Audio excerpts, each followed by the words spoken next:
tutuloy natin kay Sandra yung kwento kasi pati yung ating mga kasama talagang interesado eh. Oh, go ahead. Oh, ito po, yun ang aking punto na nagamit ang pagka-just ang posisyon ni Laila de Lima ng pagtakas nitong si Mangkao because of her intimate relationship with this man. Second po, yung pangalan po ng driver bodyguard, it's a public knowledge and it's an open secret sa Department of Justice at sa NBI na itong bodyguard niya napakalakas. To the point na kung gusto mong ma-promote ka as yung prosecutor o yung mga ahente, dadaan ka dito kung dumaan ka dito sa kanyang bodyguard driver, cum laude, is madali ka. Okay. Ang punto ko dito, again, I'm addressing this to Senator Pimentel, na ito has something to do again with Secretary de Lima's job. Because this guy, this bodyguard lover driver, is now a case fixer of big cases in the Department of Justice at saka sa mga promotions. So, hindi ito mangyayari kung hindi siya malakas na malakas ang kanyang kapit kay Secretary de Lima. Okay. I'll ask the lawyers again and the student of law and the lawyer. Bono, anong mga maidadagdag niyo dito? Raising this particular issue is correct. Tamang-tama, because it's not just an issue of character. It involves criminal offenses. The behavior of the Secretary of Justice violates several laws. One of them is the anti-graft law, because this particular conduct of allowing his driver and cum laude, did you say? Cum laude. And this is being stated in public forum, and she has put it in an affidavit, and I think it's a matter that she's very confident of. This privileged communication. So, de Lima cannot file any case against Sandra because all this is privileged communication. However, in the case of Sandra or anybody else who knows of this particular fact, she or they can file cases against de Lima. Yeah. It's a case of obstruction of justice. It's violation section 3 paragraph A of the code of the anti-graft law, Republic 3019, and violation of the code of conduct or ethical standards under Republic Act 6713. And Coco is a top-notch lawyer. He would know this, and you're a friend of the father of Coco. Yes, but alam mo, there are many bar top-notchers who have not studied their law after the bar examination. I'm not saying that Coco is like that, but that could be a problem. Because if he does not know these provisions of the law, it's a problem. I don't know if this is going to be a basis for Coco stepping back. Because de Lima was his election lawyer. I recall that. Is there a conflict of interest then from the past? No, he should exempt himself from conducting the investigation because under the provision of the rules, he should not be there. He should inhibit. He should inhibit, He should inhibit. May relationship May relationship. That's right. Rod, anything you want to add to this? Well, I'm just curious because the day after Mangkao supposedly na tumaka sa NBI, Secretary de Lima issued a statement to kill order. It turns out na itong revelation na ito, meron pala siyang liaison doon sa wanted na personality na yun. So, and I think that's important to mention that Sandra has dared or challenged de Lima to file a libel case against her. Yes. Opo.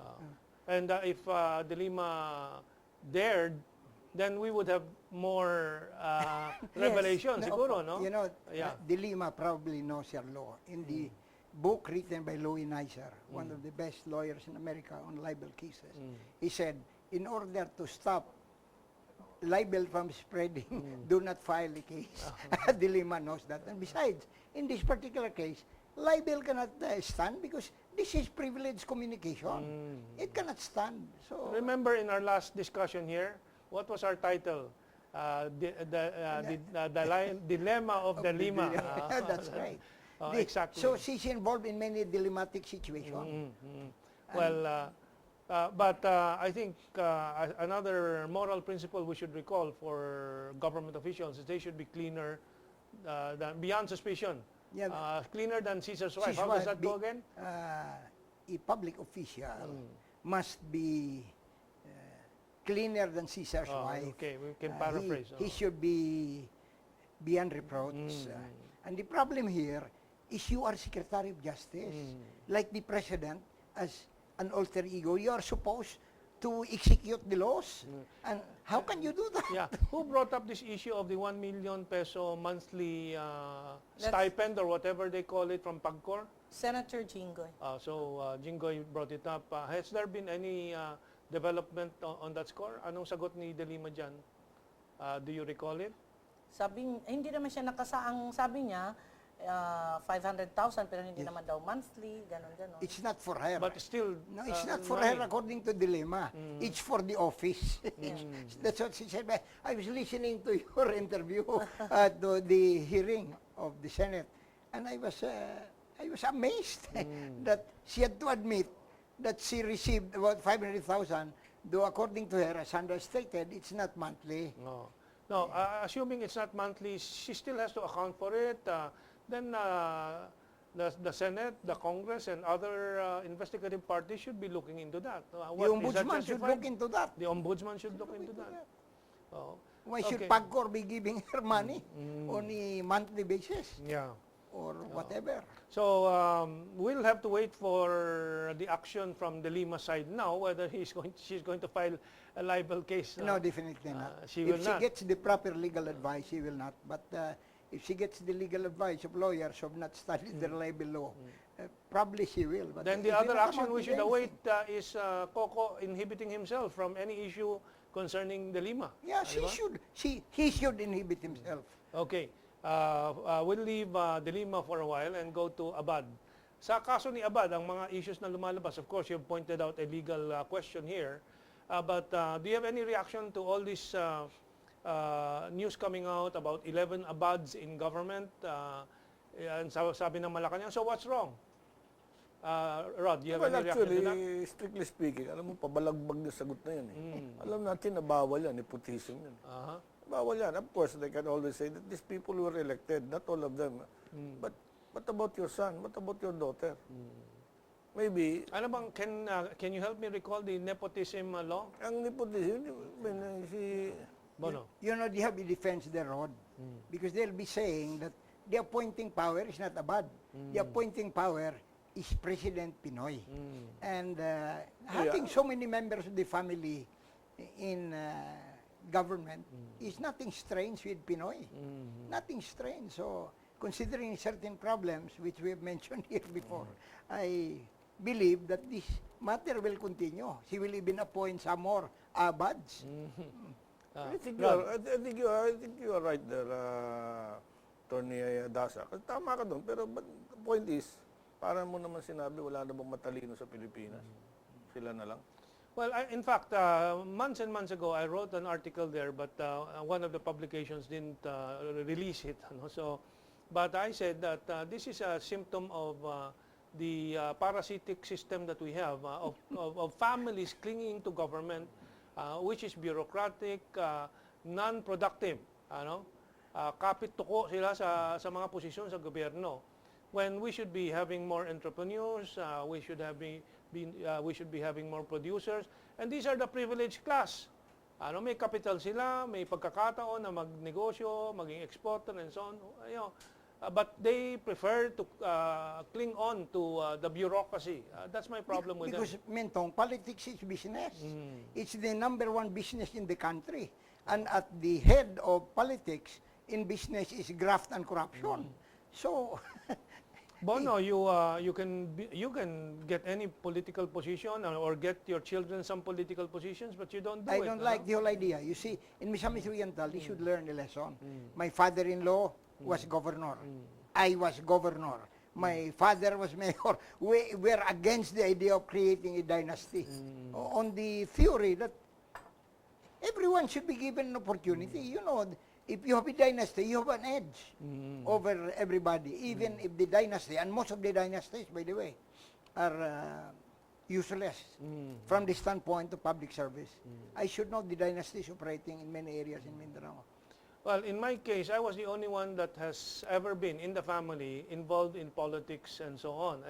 And I didn't want to get back into the bureaucracy because I found it so distasteful, the way it is today. I'd like to have a revolutionary government na talagang gagawin yung sinasabi at hindi niloloko lang ang bayan. It's coming. Oh. It's coming. Oh, that's why you're invited for the third part.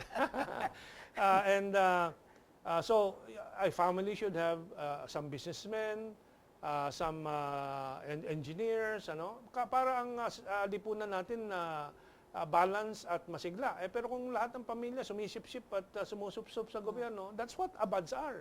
The abads are. Rod, yeah. Hindi ang ano ko dyan, ang basic na question dyan is, paano na ilabas yung mga pera na yun, walang appropriation? Yun lang naman yun eh. Ganun lang kasimple yan eh. But isn't that the subject matter of the Supreme Court now? Precisely that Hindi nga question. problema dyan, kaya nga ang Supreme Court ngayon, dinidili-dali yan kasi masisira ulo nila pag nireverse nila, inabsuelto nila yan eh.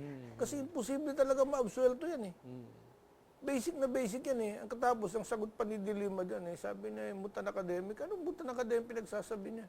Ang mutan academic, kung halimbawa na-abrogate yung previous law, hindi naman na-abrogate yun eh. Binayolate nila existing law. Are we talking about the pork barrel? No, ang we're talking here na yung DAP. DAP nga. Kasi ang alibay ang ginawa ni Abad, binigyan ng pangalan para ma-circumvent yung appropriation. And this is also the pork barrel. It became, Yes, became the precisely, kasi presidential dalawa pork yan barrel. Dalawa yan, yung PDAP at saka yung DAP. Yung DAP, yun ang sinasabi na ni Joker Arroyo na magkakaroon ng financial dictatorship. Kasi wala nang appropriation eh. Bibigyan na lang kita pag malapit ka sa akin. Pagkaaway kita, zero ka. And the fundamental principle is that the budget should come from Congress and allocated by Precisely. Congress and not by the executive branch. Precisely. Of course. And kaya nga, yung unang desisyon ng Korte Suprema is yung CDF or whatever they call it is unconstitutional. Now, ang DAP, just to refresh the memory. Mas lalo itong malala. Yung PDAP, palalahan mo, mayroon pang appropriation yun. Kaya lang, anong nangyayari, napupunta kung saan-saan. Nasi-circumvent. Pero may essential, may appropriation. Ang DAP wala talaga. Ito talagang ang Wala. mother of all pork barrel, yung DAP. Oo, kasi ang nangyayari, discretionary. Ngayon, kaya kailangan na matanggal yan kasi natatandaan nyo, ang budget ngayon ni Noynoy is 2 trilyon. Ang 1 trilyon doon, yun ang gagawin na ngayon na DAP pag hindi na illegal yun. Kahit abolish na nila yung tinatawag na PDAP na yun, hindi sa tatawa si Noynoy, dahil nakapila kayo sa akin, may 1 trilyon ako nasa bulsa ko eh. In short, as Rod described it, they're all daft. And they're all daffy.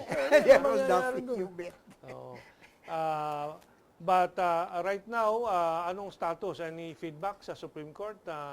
Sandra, may narinig ka ba? Since your intelligence network is better than most of us. Sabi, malapit nang malabas daw. Okay. Malapit na. Pero hindi alam which way it will go.